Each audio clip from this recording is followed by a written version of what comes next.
আমি এখন নবম ও দশম শ্রেণীর সাধারণ গণিত বইয়ের ত্রিকোণমিতি অধ্যায়ের ১৯ নম্বর অঙ্কটা নিয়ে আলোচনা করব। তোমরা একটু ভালো করে মনোযোগ দিয়ে দেখবে, ওকে? এই অঙ্কটা, কারণ এই অঙ্কটা গুরুত্বপূর্ণ অঙ্ক। ক্লিয়ার? 18 নম্বর অঙ্কটা এর আগের ভিডিওতে করেছি, ওইটাও কিন্তু গুরুত্বপূর্ণ অঙ্ক। এটা একটু না দেখে থাকলে দেখবা কত সহজে বুঝিয়ে দিয়েছি। ওকে, এটাও তোমরা বোঝার সময় না বুঝলে কমেন্টসে জানাবা, ঠিক আছে? এবং ভালো করে দেখো, দেখলে অবশ্যই বুঝে যাবে। তাহলে এখন এটাকে আমরা করতে গেলে আমরা লেফট হ্যান্ড সাইড আগে আনবো। লেফট হ্যান্ড সাইডটা এনে এটাকে রাইট হ্যান্ড সাইড প্রমাণ করব। তাহলে আগে লিখি left hand side. Okay, left hand সাইডে যা আছে এটাকে আমরা লিখে ফেলি। 1 minus sine A by 1 plus sine A. Okay, তাহলে এটাকে আমরা দেখব যে এটা কিভাবে করা যায়। দেখো, মানে আমরা এটাকে যদি এরকম অবস্থায় যদি দেখো রুট আছে আর এই অবস্থায়, তাহলে রুট থাকলে কি করবা, এই নিচেরটা যা আছে ধরো প্লাস আছে, এটার এইটারই একটা মাইনাস অংশ নিয়ে আসবা, আর যদি মাইনাস থাকে এটার একটা প্লাসের অংশ নিয়ে আসবা। ক্লিয়ার? এটা হচ্ছে তোমাদের টেকনিক, মানে রুটটাকে কাটানোর জন্য একটা টেকনিক। ওকে, তাহলে দেখো আমরা এইটাকে কিভাবে করি। এটাকে রুটটা কাটানোর জন্য যে টেকনিকটা আমরা অ্যাপ্লাই করব, এটা এই 1 প্লাস সাইন এ, এটাকে আমরা ব্র্যাকেটের ভিতরে দিয়ে দিলাম। তো এটার নেগেটিভটা নিব, 1 মাইনাস সাইন এ নিব। ক্লিয়ার? তাহলে 1 মাইনাস সাইন এ আমি উপরেও একটা দিব। তাইলে উপরে দেখো 1 মাইনাস সাইন এ আগে থেকেই আছে, তাইলে ওইটা আরেকটা দিয়ে দিলে কি হবে, ডাবল হয়ে যাবে, মানে স্কোয়ার হয়ে যাবে। এই জন্য আমি এটাকে স্কোয়ার দিয়ে নিলাম। বুঝতে পারছো? আবার বলি, এরকম যদি থাকে রুট ওভার দিয়ে এরকম, তাহলে রুট ওভারটাকে মানে তুমি বাদ দিতে চাও, তাহলে সেই ক্ষেত্রে যে ওই অঙ্কগুলিকে কি করবা, এটা 1 প্লাস সাইনে আছে, এটা 1 মাইনাস সাইনে একটা দিয়া গুণ করবা উপরে নিচে। ক্লিয়ার? আর যদি 1 মাইনাস সাইনে থাকতো তাহলে 1 প্লাস সাইনে দিয়া উপরে নিচে গুণ করতা। ওকে, তাইলে দেখবা যে রুট ওভারের ঝামেলা মিটে যাবে। তাহলে দেখো আমি এখানে 1 প্লাস সাইনে আছে, তাহলে আমি 1 মাইনাস সাইনে দিয়ে আমি উপরে নিচে গুণ করছি। তাহলে 1 মাইনাস সাইনে একটা ছিলই, তাই আরেকটা যদি আসে তাহলে কয়টা, স্কোয়ার হয়ে গেল, ডবল হয়ে গেল না? আচ্ছা, স্কোয়ার হয়ে গেল, বর্গ হয়ে গেল, ডবল না বর্গ হয়ে গেল। এখন এটা দেখো, এটা আমরা যদি সূত্র দেখি, এ plus B into A minus B সূত্র যায়, তাহলে এ স্কোয়ার মাইনাস বি স্কোয়ার। আমরা এইভাবে এখন এই রুটটাকে আমরা আলাদা করে দেই, এটার সাথে 1 মাইনাস সাইন এ এই হোল স্কোয়ার, আর এই রুটটা এখানে নিয়ে আসি, A plus B into A minus B square minus B square. Okay, B square. তাহলে দেখো আমার এই 1-এর উপরে স্কোয়ার না দিলেও হয়, কিন্তু তোমাদের বোঝানোর জন্য দিয়েছি, এটা মুছে দিলাম। এখন দেখো তো এটা কেমন হয়, এটা কি সূত্র যায়, 1 মাইনাস সাইন স্কোয়ার থিটা। তাহলে এদিকে আসি আমরা এটার মধ্যে।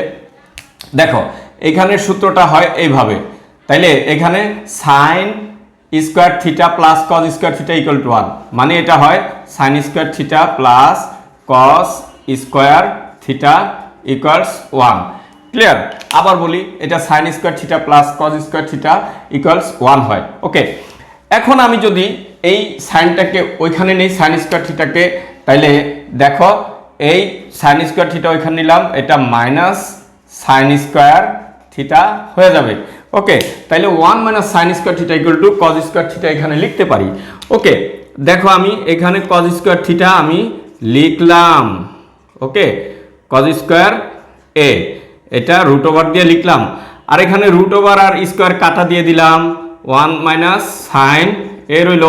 ওকে, এখন এখানে স্কোয়ার রুট কাটা দেই, তাহলে কি হয় ছোট বন্ধুরা, কস এ।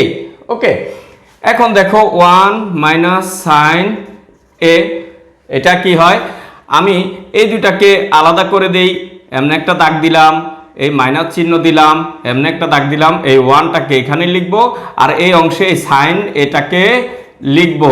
ক্লিয়ার? তোমরা এইভাবে করবে, আর নিচে যেটা আছে এই নিচে দিব, আর এই নিচে দিয়ে দিব। ক্লিয়ার? এইভাবে আমরা কিন্তু ভেঙে লিখতে পারি। তাহলে দেখো এটা ভেঙে লিখলাম, তাহলে এটা কি হয়ে গেল 1/cos a। দেখো এই যে cos a sec theta equal to 1/cos theta। আমরা এখানে এইভাবে যদি আসি sec theta equal to 1/cos theta, sec theta equal to কি আসবে 1/cos theta। ওকে, দেখো তাহলে sec theta equal to 1/cos theta, এটা সমান আমরা কি জানবো sec a, এই মাইনাস চিহ্ন আসলাম, sin a by cos a, এটা sin a by cos a tan theta equal to sin theta by cos theta।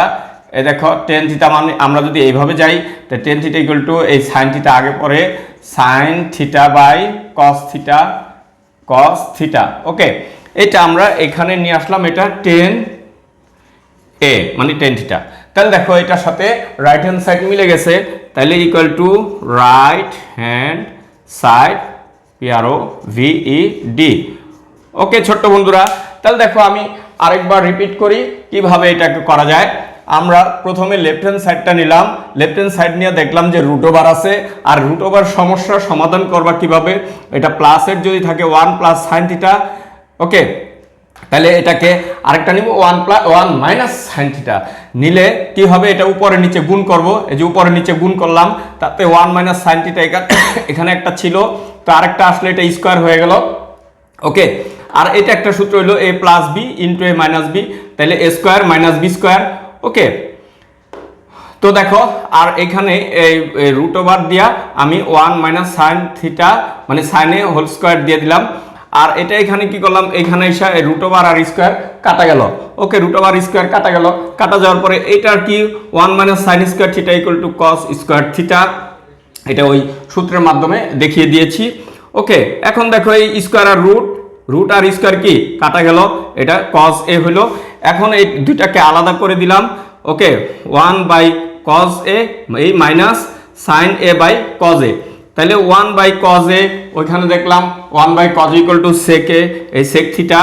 Okay, minus sin theta by cos theta হচ্ছে tan theta, এই যে sin theta by cos theta equal to tan theta আমরা ওইখান থেকে সূত্র build up করে নিয়ে আসলাম, equal to right hand side proved.